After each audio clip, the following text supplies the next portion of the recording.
लालची नौकर। एक छोटे से गांव की कहानी है।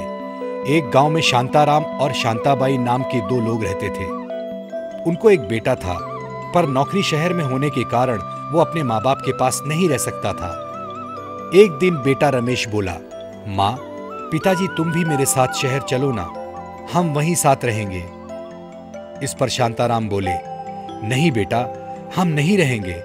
मुझे ये खूबसूरत गांव छोड़कर कहीं नहीं जाना। यहीं हमारे सब रिश्तेदार हैं और यहीं हम रहेंगे। इस पर रमेश बोला, पर आप मेरे साथ चलते तो अच्छा होता। बेटा, तुम हमारी फिक्र मत करो, हम बड़े आराम से रह लेंगे और हमारे साथ हमारा नौकर रामू भी है जो हमारी देखभाल करेगा। तुम अब सिर्फ अपनी नौकरी के बारे में सोचो और खुद का ख्याल रखना। हमारा आशीर्वाद तुम्हारे साथ सदैव रहेगा।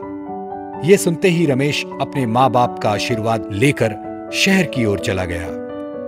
अब घर में शांताराम और शांताबाई अकेले रहते थे और साथ में उनका नौकर रामू। रामू घर का सारा काम करता था, जैसे साफ सफाई, पानी भरना, खाना पकाना इत्यादि।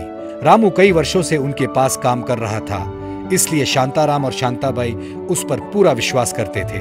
रामू दोनों की बड़ी सेवा करता था और फिर अपने घर चला जाता था। घर जाने के बाद रामू की पत्नी कहती, आजकल तुम्हें आने में बड़ी देर हो रही है।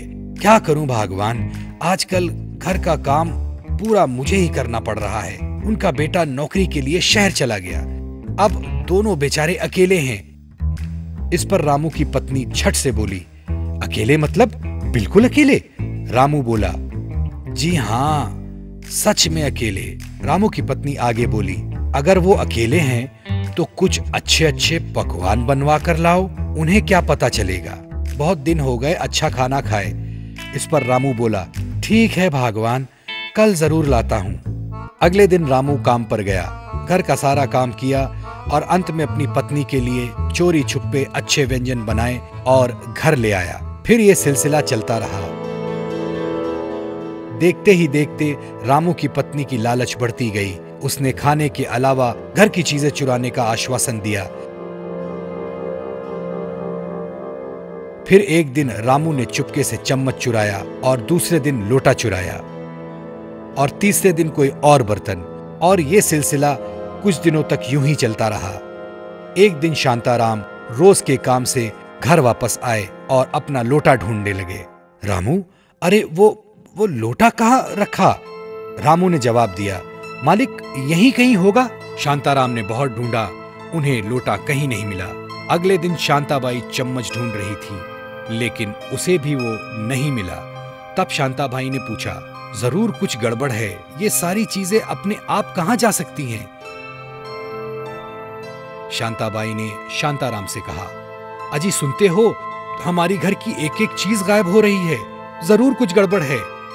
इस पर शांताराम बोले, हाँ भगवान, मेरा लोटा भी कितने दिनों से गायब है, जरूर गड़बड़ है। अगले दिन शांताराम बाहर जाकर 3-4 बिच्छू पकड़कर एक डब्बे में रख देता है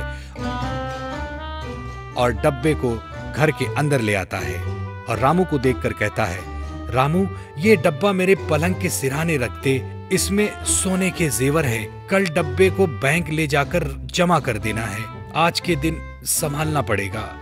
रामू ने वो डब्बा लिया और शांताराम के पलंग के नीचे रख दिया और अपना रोज का काम करने लगा।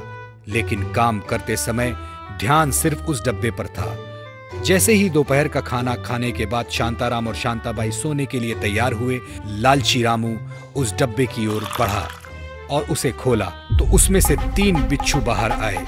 ये देखकर रामू घबरा गया, इधर उधर दौड़ने लगा, बचाओ बचाओ बचाओ, बिच्छू बिच्छू मुझे काट खाएगा, बचाओ। शोर से शांताराम और उसकी पत्नी जाग गए और उन्होंने बिच्छुओं को डब्बे में बंद कर दिया। शांताराम बोला, मुझे पूरा यकीन था कि तुम चोरी कर रहे थे, मैं सिर्फ तुम्हें सबक सिखाना चाहता था। तुम्हें क्या लगा कि हम बूढ़े हो गए हैं तो हमें कुछ पता नहीं चलेगा?